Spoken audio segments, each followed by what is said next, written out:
나누겠습니다. 사랑합니다. 축복합니다. 사랑합니다. 잘하셨습니다. 기도하시겠습니다. 돌아가신 아버지 하나님, 귀한 말씀 허락하시니 감사합니다. 이 생명의 말씀 함께 나눌 때 성령께서 각 사람의 심령 가운데 내주하시고 조명하여 주셔서 말씀의 참뜻을 밝히 깨달아 알게 하시고 말씀 따라 살아갈 수 있는 지혜와 용기와 믿음을 더하여 주옵소서. 예수 그리스도 이름으로 기도합니다. 아멘. 할렐루야. 네, 오늘 예배 찬양팀도 예배를 뜨거운 성령의 찬양으로 열어주시고, 우리 성가대도 열심히, 아마도 지난번에 정말 반주에 하셨던 것보다 이번에 또 반주자가 함께 했기 때문에 더 은혜로운 찬양을 해주신 것 같습니다. 이전에도 말씀드렸지만 성경에서, 특히 구약 성경에서 내 손을 주께 듭니다 라는 그 표현이 곧 찬양한다 라는 말이다 라는 말씀 제가 드린 적이 있습니다. 예배는 무엇인가? 하나님의 얼굴을 구하는 것, 하나님과의 만나는 것, 하나님을 만나는 것은 나의 간절함이 손을 들어 하나님을 향하여, 나를 향하여 내미시는 하나님의 손을 잡는 것이죠. 그게 예배입니다. 그렇기 때문에 예배의 가장 중요한 것이 무엇이냐라고 하면은 찬양이다라는 말씀을 제가 드렸습니다. 그 예배의 찬양을 통하여 우리는 하나님을 만나고 하나님의 손을 잡고 하나님의 얼굴을 구하는 것입니다.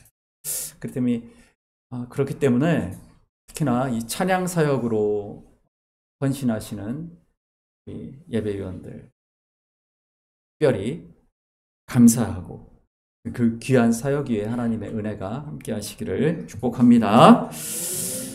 오늘 말씀 함께 나누겠습니다. 마가복음 1장의 말씀 우리가 보았는데요. 우리 1장 4절 5절 말씀 한번 같이 읽어볼까요? 4절 5절입니다. 시작.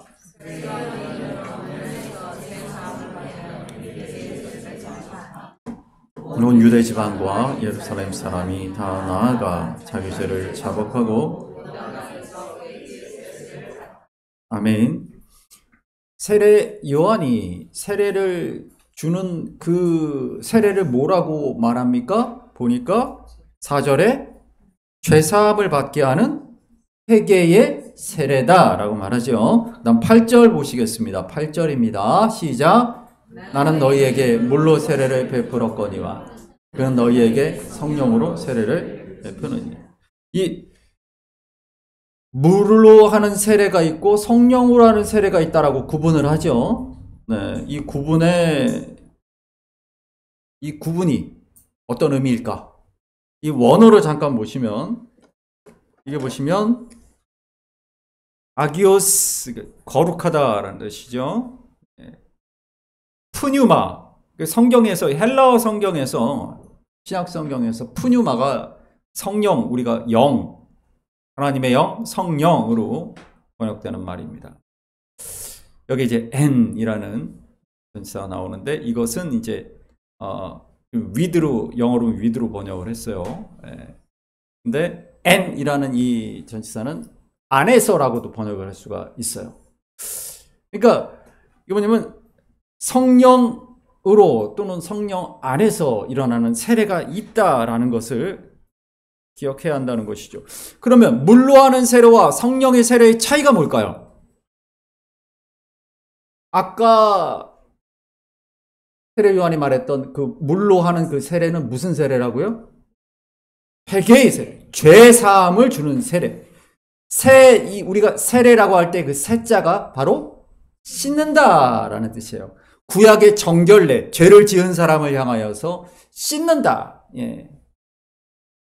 그렇다면 성령의 세례란 무엇인가? 에베소서 4장 22절 말씀, 22절에서 24절입니다. 이 앞에 있습니다. 읽습니다. 너희는 옛사람을 벗어버리고 오직 심령으로 새롭게 되어 의와 진리의 거룩함으로 지으심을 받은 새 사람을 입으라. 아멘. 우리 디도서 3장 5절 말씀도 있습니다. 우리를 구원하시되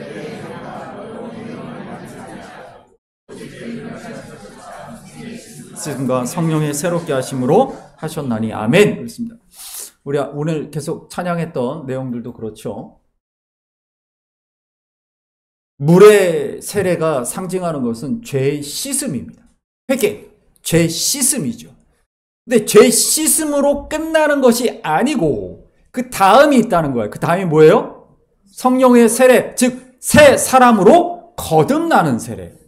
그래서 물 세례와 성령 세례가 따로 떨어져 있지 않아요. 따로 떨어지면 안 돼요. 회개만으로 끝나서는 안 돼요. 새 사람으로 다시 거듭남이 있어야 한다. 새롭게 하시는 성령의 역사하심이 내 안에 있어야 된다라는 거예요. 그리스도인의 삶이란 무엇이냐면 그저 예수 그리스도의 보혈로 내가 정케되었습니다로 머물러서는 안 된다라는 말씀이에요. 성령의 세례는 무엇이냐면 우리를 날마다 새롭게 하시는, 내 안에서 역사하시는 그 성령님의 충만하신 은혜, 그것이 우리를 새롭게 거듭나는 삶으로 이끈다는 것이죠. 이번 주에 우리가 지난 수요일 날 사울에 대해서 사경회 때 나눴던 말씀인데요.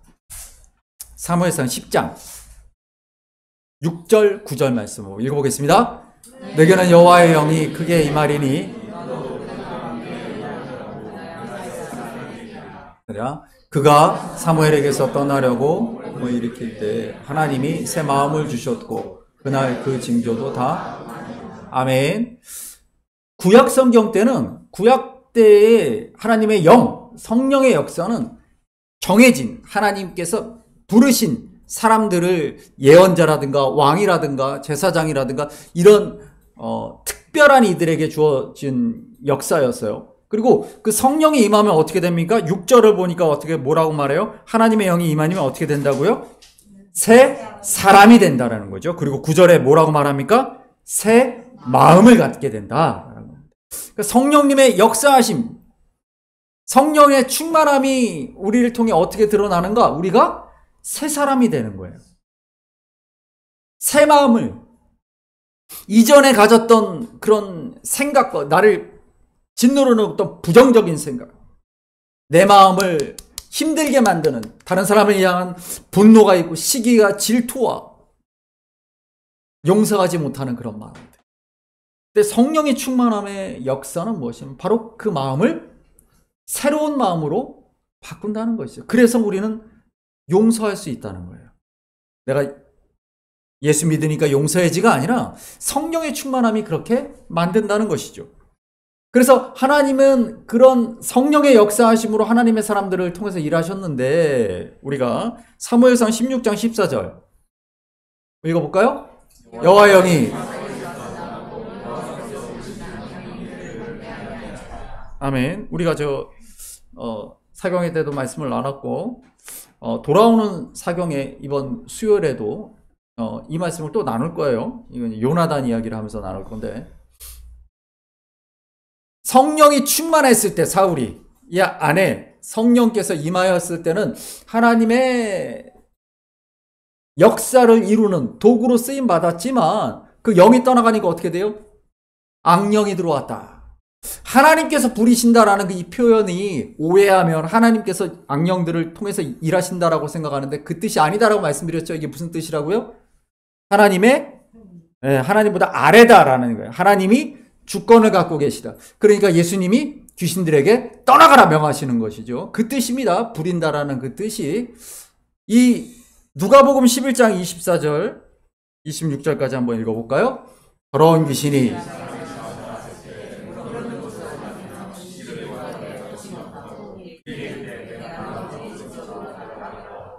가서 보니 그 집이 청소되고 수리되었거늘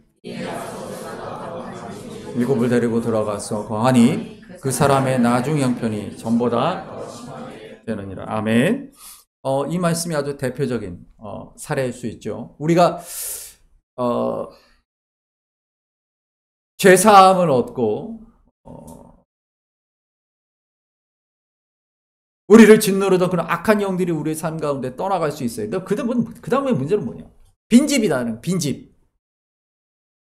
성령의 세례를 통하여 성령이 임하여 내 안에서 하나님의 역사를 이루어가는 사람으로, 새로운 사람으로 살아가야 되는데 여전히 옛사람으로 남아있게 되면 어떻게 되는가? 나 같은 귀신이 다시 들어온다. 저보다 그 이전보다 더 악해진다. 이런 걸 보여주는 거죠. 이 대표적인 사람이 바로 사울이었던 거예요. 사울이라는 사람은 하나님의 영이 임하였을 때 하나님의 영의 충만함으로써 새 사람으로, 새 마음으로 일을 하다가 그가 하나님의 영이 그를 떠나버리니 어떻게 됩니까? 왜 하나님의 영이 그를 떠났습니까? 그가 성령이 명하시는 대로 따르지 않았기 때문인 것이죠. 우리 말씀을 에스겔 36장 26절 27절 읽었었는데 시은이가 읽어줬는데 그 앞에 25절부터 한번 볼게요. 25절부터 읽어보겠습니다. 맑은 물을 너희에게 뿌려서 너희로 정결하게 하되 곧 너희 모든 너희를 정결하게 할 것이며 또 새 영을 새 마음을 너희에게 주되 부드러운 마음을 줄 것이며 또 내 영을 내를 행하게 하리니 너희가 내 규례를 지켜 행할지니라. 아멘. 물로 너희의 죄를 씻고 영으로 하나님의 성령이 우리 안에 역사하심으로 어떻게 됩니까? 새 마음을 갖게 하신다. 이전에 굳어진 마음, 이전에 부정적인 생각, 이전에 절망적이고 낙심하고 미워하고 모든 이런 하나님의 뜻 가운데 살지 못하게 만드는 그런 것들이 내 안에 성령께서 역사하실 때 그 옛사람을 벗어버리고 새 사람을 입어보는 새로운 마음을 갖게 하신다. 부드러운 마음이라는 건 뭐냐면 우리가 우리 새 아기의 살은 얼마나 부드럽습니까? 새로움을 의미하는 것이죠. 새 것은 부드러운 것을 의미하는 것입니다. 그래서 27절의 말씀처럼 바로 그 성령이 우리에게 어떻게 역사하시는가? 성령이 우리에게 임할 때 우리는 말씀을 따라 주의 뜻을 따라 살아갈 수 있다라는 것이죠. 그것이 바로 우리가 말하는 물 세례와 성령 세례, 물과 성령으로 세례를 준다라는 의미예요. 우리 이번에 세례를 받았던 우리 세례자들을 침례를 통해서 씻음과 함께 성령의 역사하심으로 새 사람으로 거듭나는 그 의식이 그 안에 다 들어있는 겁니다. 우리의 죄를 씻으셨고 이제 성령이 내 안에 충만하여 내가 어떻게 된다고요? 새 사람, 새 마음으로 살아간다 하는 거예요. 그것을 보여주는 것이죠. 이 원어의 말씀 잠깐 보시면 우리 옛날 그 2006년도 이전까지 쓰던 한글 개역에서는 이걸 신이라고 번역이 돼 있었어요. 근데 2006년도부터 우리가 쓰고 있는 개역 개정에서는 전부 다 영으로 바꿨어요. 근데 이전에는 신이라서. 그래서 이게 루아흐라고 합니다. 루아흐. 이게 영. 이 루아흐를 영어로는 이제 스피릿이라고 번역이 되는데 이 루아흐를 아까 신약 성경에서는 푸뉴마라고 말하죠.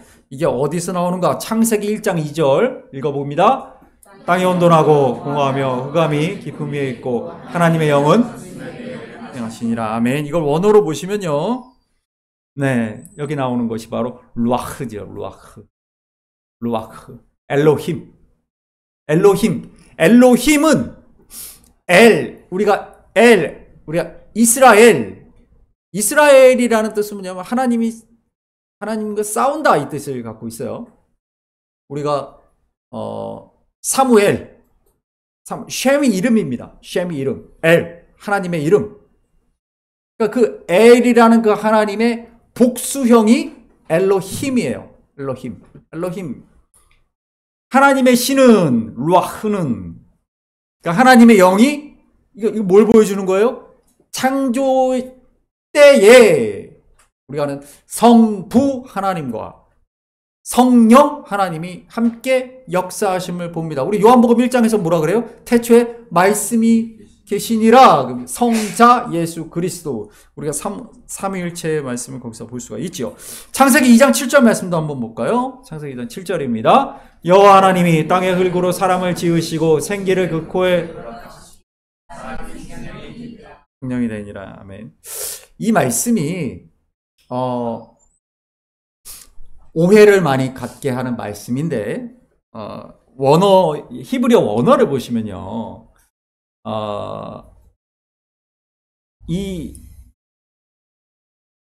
우선 생기라고 했을 때 이 생자로 번역한 생자를 번역한 이건 카야 이 살아있다 이 생명을 의미하는 단어인데 여기서 우리가 아는 아담과 하와가 원래 카와입니다. 카와가 생명을 의미하는 거예요. 생명. 왜 하와의 이름이 생명일까? 굉장히 중요한 의미가 있어요. 이따가 말씀드릴게요. 그리고 이 네페시카야 우리 성경에서는 생영이 되었다라고 되어 있는데 우리 전도사님이 열심히 지금 창세기를 가지고 배추감사절 문제를 준비하고 계세요. 저희가 하반기에는 요한계시록까지 이렇게 다 끝나면 이제 창세기 1장부터 매주 한 장씩 그렇게 강해 설교를 할 건데 그거를 제가 부탁을 드렸습니다. 창세기에서. 근데 이 생영이라는 표현 자체가 굉장히 재밌는 게 네페시카야라는 뜻은 그 전에 바다의 생물을 얘기할 때도 네페시카야입니다. 그러니까 이게 네페시라는 것을 이제 소울이라고 번역을 했지만 사실은 이제 살아있는 것, 살아있는 생명 자체를 의미하는 말이기도 해요. 그리고 여기선 소울이라고 번역이 됐죠. 그러니까 스피릿과 소울을 구분한 거예요. 네, 이게 소울이 뭡니까? 우리가 소울을 보통 뭐라고 번역을 해요? 뭐 여러 가지 단어들이 있는데 보통 혼이라는 말로도 많이 번역합니다. 그렇죠? 그러니까 우리가 민족 혼이라고 말할 때 그 혼은 영하고 다른 거죠. 그 소울이죠, 소울. 우리가 소울푸드라고 그러잖아요. 소울푸드. 우리 윤진이의 소울푸드는 뭔가? 마라탕. 그렇지. 윤진이 소울푸드가 뭔가 그 마라탕을 먹을 때 윤진이의 마음이 학업과 여러 가지 일들에 지친 윤진이의 그 정신들, 생각들, 감정들 이런 것들을 풀어주잖아요. 그걸 소울이라고 하죠. 그러니까 소울과 스피릿은 다른 거죠. 마찬가지입니다. 네페시와 푸시케 우리가 이따가 볼 텐데 푸시케는 푸뉴마 이거 다 다릅니다. 생명. 자, 이 기라는 네샤마라고 번역된 이 기 이게 우리 성경에서 하나님의 역사하심에 대한 아주 중요한 부분인데 생명을 불어넣으셨다라고 말할 때 여기 불어넣으셨다라고 하는 이 표현과 이 표현이 영어로는 breath라고 번역이 되죠. 호흡이죠. 호흡. 근데 이걸 기라고 번역을 했어요. 왜 그랬을까? 한글 성경에 이걸 왜 기라 그랬을까? 이유가 있어요. 중국 성경에도 생기라고 돼 있어요. 이 아시아권에서는 생명을 살리는 그런 것들을 뭐라 그러냐면 기라고 그래요. 기. 지금도 그렇죠? 지금도 아이고 기가 막혔네. 이런 아이고 기가 막히다 뭐 이런 표현도 있지만 기를 뚫어줘야 된다 막 이런 얘기들을 하잖아요. 한의학에서도 얘기를 하고 평소에 쓴단 말이에요. 그 기. 그러니까 성경을 이 아시아 쪽에서 한자 문화권 안에서 번역을 할 때 기라는 말을 썼는데 사실은 기라는 표현보다는 이 기라고 표현하니까 성령님의 역사하심을 자꾸 그런 식으로 오해를 하는 거예요. 한국 사람들이 오해를 해요. 그래서 옛날에 부흥사들이 막 장풍 쏘고 그랬던 거 혹시 기억하십니까? 성령 받아라 막 이러면서 장풍 쏘면 막 사람들이 막 쓰러지고 그랬었어요, 옛날에. 목사님도 기도원에서 그런 거 많이 봤어. 부흥사들이 와가지고 막 장풍 쏜다면 성령 받아라! 성령 받아라! 막 기를 쏘듯이 그렇게 했죠. 무협소설에서 이렇게 장풍 나가듯이. 왜냐면 이게 다 기라는 표현을 썼기 때문에. 근데 기라는 표현을 쓰기보다는 하나님, 성령님의 역사하심이에요. 성령님의 역사하심. 이 생명과 기라는 것들을 연결하는 이유가 뭐냐면 우리가 유교 문화권에 있어서 그래요. 유교 문화권에. 성리학의 얘기를 예전에 말씀드린 적이 있는데, 성리학은 주자의 성리학, 우리 윤리 시간에 배우는 주자의 성리학을 얘기하면 이기이원론, 이와 기로 이루어져 있다. 이 이는 이치 이런 것들이죠. 이 우주를 움직이는 그 이치, 진리 이런 게 이고, 이것들이 물질로 나타나는 것을 기라 그러는 거예요. 이 성리학에서는, 유교에서는 이 기가 굉장히 중요하죠. 주자는 이기 이원 얘기를 했고. 우리 지폐에 1,000원짜리 지폐에 누가 있지? 1,000원짜리를 잘 못 봐서 우리 친구들이, 태계 이황, 5,000원에 누가 있어요? 율곡이. 그 두 사람이 왜 거기 있을까?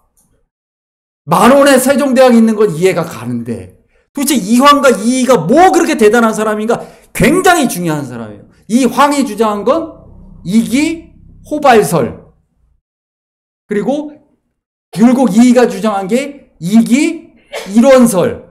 이 주자의 이기 이원설에 대해서 반박하는 이기 일원설, 대단한. 한국의 성리학이, 조선이 굉장히 발전을 했거든. 대단한 유교의 원조였던 그 국가들에서 나온 것보다 더 발전시킨 사람들. 그래서 이황하고 이이는 대단한 사람이에요. 그래서 지폐에 들어간 거예요. 근데 사람들이 잘 모르죠. 지금 별로 중요한 게 아니니까. 중요한 건 뭐냐면 그 이와 기예요. 그러니까 우리 사람들이 살아간 특히 조선, 한국 사람들에게 있어서 기라는 것들이 삶에 다 들어가 있단 말이에요. 그래서 제사를 지내는 이유가, 유교에서 제사를 지내는 이유가 뭐냐면, 사람이 기로 이루어져 있어서 사람이 세상을 떠나도 죽어도 기가 아직 남아있는 거예요. 이 땅에. 그게 언제까지 가느냐? 고조 할아버지 정도까지. 그러니까 고조 할아버지, 고손자, 증손자, 고손자 정도까지가 살아남는다. 한 100여 년 정도 기가 있다가 흩어져 버리는 거예요. 이게 유교의, 원래 유교에서 얘기하는 제사를 지내는 이유가 거기 있어요. 그래서 왕은 4대 봉사, 고조 할아버지까지 제사를 지내고, 영의정은 3대까지 제사를 지내고, 그렇게 법으로 정해진 겁니다. 조선 때. 그러니까 기라는 건 결국 없어져 버릴 것들이에요. 사라지는 것들. 그런 우리를 움직이는 기라는 것들. 우리가 조선시대가 끝난 지가 오래됐는데도 아직도 우리가 기라는 걸 믿고 있죠. 눈에 보이지 않는데 그런 기라는 게 우리에게 있다라고 믿는 거예요. 한국 사람들하고 중국 사람들 정도만 믿어요. 그거는. 눈에 보이지 않는 기가 있다. 근데 이 성경을 번역을 하다 보니까 이 조선 사람들이 알아들을 법한 말을 써야 되겠단 말이에요. 그래서 기라는 말을 쓴 거예요. 번역을. 하지만 여러분, 그런 것을 생각하지 마시고, 이것은 하나님의 호흡, 하나님의 역사하심, 성령님의 역사하심. 우리 욥기 33장 4절을 보시면, 읽어볼까요? 하나님의 영이, 아멘. 여기 이 표현이 바로 그거죠. 전능자의 기운이 나를 살리신다라고 하는. 아까 그 기운, 네샤마라고 하는 이 기운. 그러니까 이게 이 호흡이죠. 영어로 그냥 호흡이라고 번역을 했어요. 근데 이제 우리는 기운이다, 기가 그런 일을 한다 이렇게 우리 이 한국 사람들의 생각에는 그런 밥심이 있어야 기운이 나지 하는 그런 생명의 힘, 그걸 기운이라고 하잖아요. 성경의 원래 의미는 그거하고는 좀 다른 거예요. 우리가 이해하라고, 조선 사람들에게 성경을 가르치다 보니까 기운이라는 단어를 쓴 것 뿐이에요. 네, 여러분, 우리가 오해하시면 안 됩니다. 이거 뭐냐면 하나님의 호흡, 하나님의 능력, 하나님의 역사, 이렇게 우리가 봐야죠. 이게 왜 그렇게 생각을 해야 되는가? 시편 42편 5절을 보시면 읽어봅니다.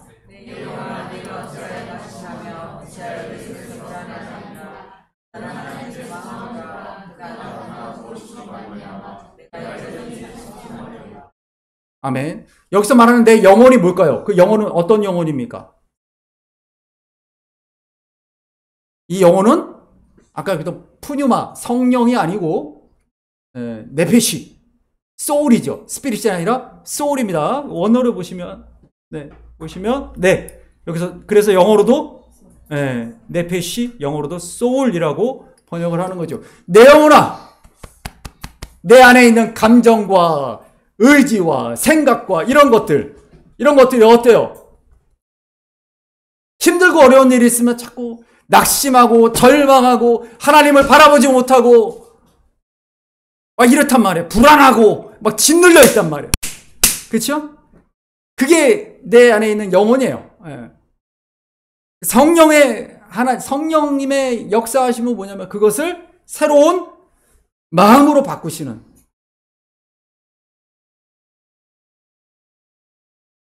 그리고 우리 성령 충만하다라는 의미가 바로 거기에 있어요. 우리의 소울이, 네페시가 힘들고 어려운 상황과 환경을 만날 때 넘어지고 낙심하고 절망하고 무너져버리는 바로 그러한 것들을 우리는 알 수 있는 것이죠. 우리 마가복음 1장 10절의 말씀 보면, 말씀 읽어봅니다. 본물에서 올라오실새 하늘의 갈라짐과 성령이 내려오심을 보시더니. 아멘. 성령이 비둘기같이 내려오신다라는 이 표현을, 그림을 제가 보여드릴게요. 제가 이전에 말씀드렸지만 침례교는 17세기에 만들어졌어요. 장로교, 루터교는 언제 만들어집니까? 16세기에 만들어지죠. 17세기는 좀 더 늦게, 종교개혁 때보다 좀 더 늦게 만들어지죠. 왜 만들어졌다고 말씀드렸어요? 영국 성공회에 맞서서, 그렇죠? 그래서 침례교가 만들어졌는데, 그러니까 이게 강에 푹 들어가는 그런 침례라는 그런 개념은 17세기 이전에는 없었어요. 그래서 예수님이 세례를 받는 장면을 다 이렇게 성화에서는 다 표현을 합니다.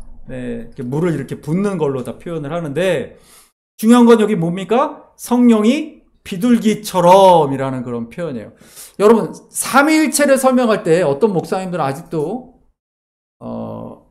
성부, 성자, 성령이 한 하나님이 이렇게 모습을 바꾸면서 역사하시는 것이다라고 말합니다. 마치 물이 액체였다가 얼으면 고체가 되고 다시 수증기로 증발하면 기체가 된다, 이렇게 표현을 하세요. 그거를 양태론이라고 하는데, 그거는 이단 사상으로 이미 오래전에 규정이 된 사상이에요. 한 하나님이 그렇게 모습만 바꾸는 게 아닙니다. 그러면 이 장면을 설명할 수가 없어요. 성자, 성령, 그리고 하늘에서 내 사랑하는 아들이다 라고 말씀하시는 하나님, 동시에 존재하신단 말이에요. 동시에. 삼위일체 하나님이라는 개념은 그 하나님의 역사하심을 우리가 분명히 기억해야 합니다. 아까 엘로힘이라고 했을 때 뭐라 그랬습니까? 복수형이라 그랬잖아요. 복수형. 성부, 성자, 성령. 바로 창세기 1장부터 하나님이 그렇게 말씀하시는 것이죠. 근데 비둘기같이 내려온다 그래서 진짜 비둘기를 그렸잖아요. 성령이 비둘기같이 내려온다라는 이 비둘기가 어떻게 내려와? 성령이 독수리같이 내려온다 그러면 어떻게 되겠어요? 팍 내려꽂는다는 그런 의미겠죠. 비둘기같이 내려온다. 우리 말씀 볼까요? 창세기 8장 1절입니다. 하나님이 그와 함께 들짐승과 가축을, 하나님이 바람을 땅 위에 불게 하심에, 우리 이 원어의 말씀을 바람이 뭐라고 되어 있냐면 루아흐라고 되어 있죠. 아까 하나님의 영은 수면에 운행하신다라고 했을 때의 루아흐입니다. 바람으로 표현되는 단어예요. 그 다음 보여주세요. 읽어봅니다.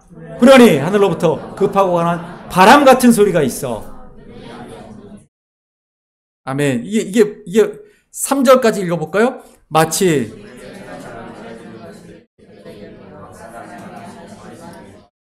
이게 뭡니까? 오순절 성령 강림 사건이죠. 성령님이 임하시는 것을 그래서 신약 성경에도 뭐라고 표현해요? 바람. 그러니까 이게 무슨 의미냐? 비둘기, 바람 이게 다 무슨 의미냐면 느껴지는데 눈에 보이지는 않는 거예요.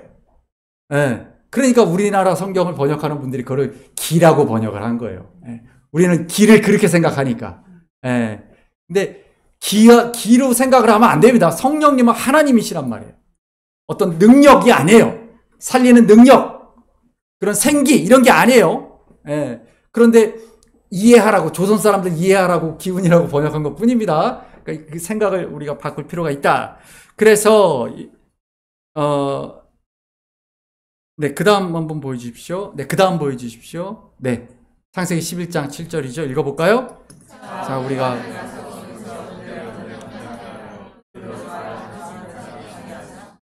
네, 아멘. 그렇습니다. 바벨탑 사건 때 우리가라고 표현하는 바로 그 복수형, 하나님이 우리가 내려가자라고 말할 때 그 복수형이 바로 엘로힘, 성부상자 성령을 의미하는 것이다. 로마서 8장 9절 말씀 한번 읽어봅니다. 만일 너희 속에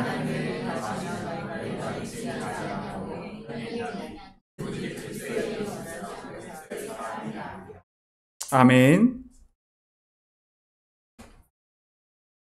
그 하나님의 성령 하나님의 역사하심은 우리 안에서 예수 그리스도의 보혈로 죄 사함을 받은 우리에게 주님이 뭘 약속하세요? 성령을 약속하시죠.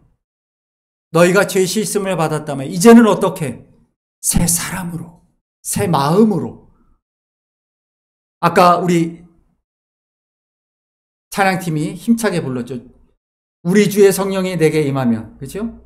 우리가 권능을 받는다 그러잖아요. 새 마음을 주시고 새 사람이 되어 이제 우리에게 맡기신 소명을 감당할 수 있는 권세와 능력을 주신다라는 거예요. 그 얘기를 하고 있는 것이죠. 고린도전서 12장 3절 말씀도 한번 읽어봅니다. 그러므로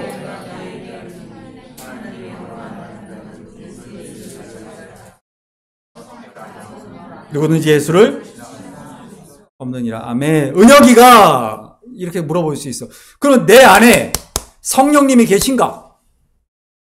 확신이 안 될 때가 있죠. 근데 여기 뭐라고 말합니까? 성령으로 아니하고는 누구든지 예수를 주라 할 수 없다. 그렇습니다. 우리 은혁이가 주님이라고 우리 주님을 부를 수 있다면 성령님이 그 안에 계신 거예요. 임하신 거예요. 네. 여러분, 성령이 없이는 예수를 주라 할 수가 없어요. 근데 우리 지호가 그렇게 주님이라고 찬양하고 또 기도할 수 있다면 이미 성령님이 지호 안에 역사하시는 거죠. 우리 로마서 8장 16절 읽어볼까요? 성령이 우리가 하나님의 자녀인 것을 아멘. 여기 말하는 그 다음 사람 보여주시면요. 예, 말하는 것이 바로 성령, 푸뉴마라고 하죠. 영어로 스피릿이라고 번역했는데 이 성령이 우리에게 우리가 어떻게 하나님의 자녀인 것을 증언하신다. 하나님의 자녀는 무엇입니까? 하나님 나라의 유업을 물려받는 사람이에요. 뿐만 아니라 아버지 하나님을 의지하게 만드는, 기도하게 하고 의지하고 나에게는 아버지 하나님이 계시다라는 그 마음이, 그 새 마음이 우리에게 임할 때 불안과 근심과 걱정과 염려로부터 우리가 해방되는 것이죠. 그래서 말씀 갈라디아서 4장 6절 말씀 읽어봅니다. 너희가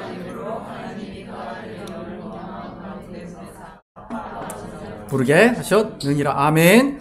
원어를 보시게 되면 제가 예전에도 이 아빠가 그 아빠 엄마의 아빠가 아니다라는 말씀을 드렸어요. 왜냐하면 영어로도 이 아빠가 이 헬라어로도 알파, 베타, 베타, 알파예요. 그리고 영어로도 A, B, B의 A 그대로 갑니다. 예. 한글로 그래서 아바예요. 아바. 이거 원래 한글 개혁에서는 이걸 아바라고 번역을 했는데 한글 개정 개혁으로 넘어오면서 아빠라고 번역을 해놨어요. 그래서 오해하는 거예요, 사람들이. 그러니까 2006년도 전까지 우리 2006년도 전까지 한글 개혁에서는 이건 아바였단 말. 아바였어요. 근데 2007년도부터 개혁 개정으로 성경이 싹 바뀌면서 이거를 아빠라고 번역을 해버렸어요. 왜 그렇게 번역을 했어요? 발음상 B가 두 개잖아. 그러니까 된 발음이라서 아빠라고 쓴 거야. 그래 정확하게 말하면 A에다가 I에다가 비음 넣고 그 다음 바라고 했어야지. 아빠라고 번역을 했어야지. 근데 개혁개정에서 아빠라고 번역을 했어요. 그래서 문제가 생겼어요. 어떤 문제가 생겼어요? 이 말씀 읽으면서 하늘에 계신 우리 아빠 이렇게 돼버린 거예요. 그 뜻이 아닙니다. 그 뜻이 아니에요. 오해가 된 거예요. 이건 준엄하신 다스리시는 하나님에 대한 이야기를 하고 있는 거예요. 그 하나님의 나라를 이제 우리가 자녀가 물려받을 것이다 라는 그 하나님 나라에 대한 소망을 이야기하는 말씀이에요. 근데 이 말씀을 가지고 자꾸 딴 얘기들을 합니다. 우리가 기도할 때 우리가 자녀니까 하나님께 아빠 이렇게 하면은 그 하나님이 우리 기도를 다 들어주신다. 너희를 사랑하기 때문에 너희는 자녀이기 때문에. 그 뜻이 아닙니다. 하나님 나라에 대한 얘기를 하는 거고요. 하나님의 통치를 얘기하는 거예요. 하나님의 권세를 이야기하는 거예요. 우리 말씀을 읽어볼까요? 시편 89편 말씀입니다. 장자를 삼고 세계 열왕의 으뜸이 되게 하며 저를 위하여 나의 인자함을 영구히 지키고 저로 더불어 언약을 굳게 세우며. 그래서 시편 말씀에서 이미 말씀해 주신 말씀이죠. 우리를 하나님의 자녀로 삼으시고 또한 하나님 나라의 상속자로 세우신다라는 그 말씀이죠. 이 우주가 누구의 것입니까? 하나님의 것이에요. 우리가 아빠 하나님, 아빠 아버지라고 하는 거예요. 그 하나님의 내가 자녀다 라는 그 믿음이죠. 그러니 두려워하지 말아라. 그러니 불안해하지 말아라. 염려하지 말아라. 하나님의 권세로 하나님의 역사하심으로 반드시 그분의 계획을 이루어 나가실 것이다. 그리고 그 일에 너희를 부르셨다. 우리 갈라디아서 5장 16절 17절 말씀 읽겠습니다. 내가 이르노니 아니하리라. 육체의 소욕은 성령은 이 둘이 아멘. 성령을 따라 행하는 성령 충만한 삶이 왜 필요한가에 대한 말씀이죠. 우리에게 주어진 소명 가운데 우리가 살아가야 하는데 우리 안에는 뭐가 있어요? 육체의 소욕이 있죠. 육체의 소욕. 악한 영의 우리 아까 장로님께서 기도하셨던 것처럼 공중 권세 잡은 자 사탄이 이 세상 속에서 우리가 살아갑니다. 그러니까 끊임없이 우리는 세상 속에 살아가면서 그러한 악한 영의 괴계 가운데에서 그것이 우리 안에 육체의 정욕, 안목의 정욕, 이생의 자랑 이런 것들에 우리를 흔들리게 하여 성령님이 우리를 인도하시는 대로 살아가지 못하게 만든다는 거죠. 그렇죠? 그래서 말하는 거예요. 육체의 소욕과 성령이 서로 우리 안에서 대적한다. 그때 어떻게 해야 되겠는가? 16절에 뭐라고 말합니까? 다시 한번 읽습니다. 내가 이르노니 너희는 그리하면 아멘. 육체의 욕심을 따라 행했던 사람이 사울이죠. 성령이 임하였으나 그는 결국 육체의 욕심을 따라감으로 하나님께 버림받은 왕이 되었습니다. 오늘 우리의 삶도 마찬가지입니다. 우리 안에 성령이 이끄시는 대로 인도하시는 대로 내 육체의 소욕이 내 인간의 생각과 경험과 지식이 세상의 가치관이 앞서지 않고 하나님의 말씀이 앞서고 하나님의 뜻이 앞서고 하나님 나라가 앞서고 우리를 그것을 향하여 나아가게 하시는 성령님의 인도하심을 따라가야 돼요. 우리는 뒤에서 따라가야 돼요. 성령을 따라 행할 때 우리가 물로 성령으로 세례받은 사람으로서 나를 날마다 새롭게 하시는 그 놀라운 은혜 가운데 나를 통하여 이루신 하나님의 놀라운 소명들을 이루어갈 수 있는 줄 믿습니다. 그런 믿음 가운데 승리하는 성령을 따라 육체의 소욕을 이기고 소명을 감당하는 저와 여러분 되시길 간절히 소망하며 축복합니다. 이 시간 여러분 주보 안에 있는 찬양을 올려드리겠습니다. 오늘 이곳에 계신 성령님,